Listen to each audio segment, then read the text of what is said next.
House Republicans next year are going to look a lot more Trumpy than they are right now.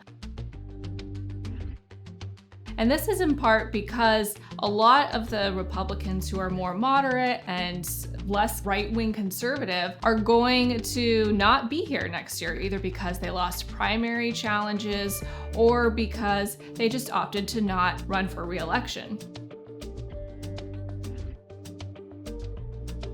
Only 2 of the 10 Republicans who voted to impeach President Trump after the January 6th Capitol attack are going to even be on the general election ballot. And a lot of the candidates who are replacing these Republicans who are leaving and these safe Republican districts are a lot more MAGA. In New York, State Chairman Nick Langworthy won the nomination for a seat that is being vacated by Chris Jacobs, who opted to not run for re-election after he came out in support of gun control policies, and that prompted a big backlash. In another instance, in Illinois, 2 Republican representatives went up against each other in a primary. Mary Miller, who is a more conservative MAGA Republican, beat Rodney Davis, who was not quite as conservative. And so she'll be sticking around while he will not. Meanwhile, a lot of Trump's top allies in the House, like Marjorie Taylor Greene and Matt Gaetz, sailed through their primaries without any much of a challenge at all. And what's interesting about a lot of these Republican primary races this year is that House Minority Leader Kevin McCarthy was working behind the scenes in some instances to try and influence the races to get the more moderate Republican on the general election ballot versus the more conservative ones. And in some cases that did work.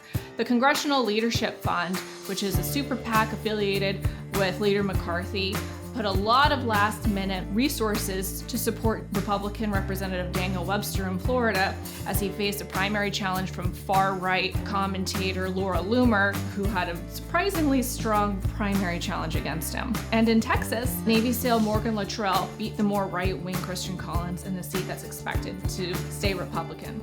With a growing faction of Trump loyalists, House GOP leaders are facing a lot more pressure to pursue more conservative policies next year, especially if they're in the majority.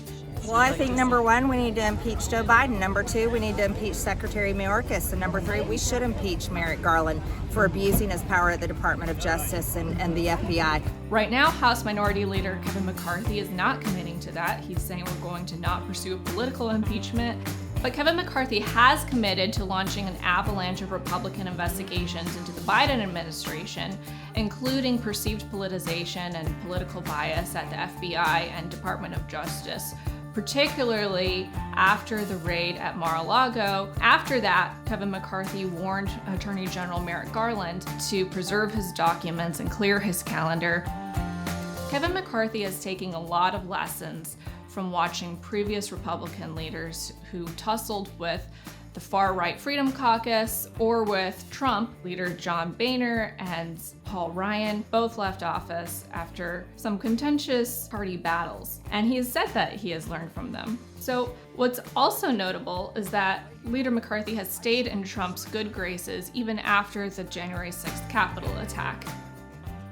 While Trump has slammed a lot of Republican leaders like Mitch McConnell as rhinos, which is shorthand for Republicans in name only, he has defended Leader McCarthy and explicitly said he does not put him in that category.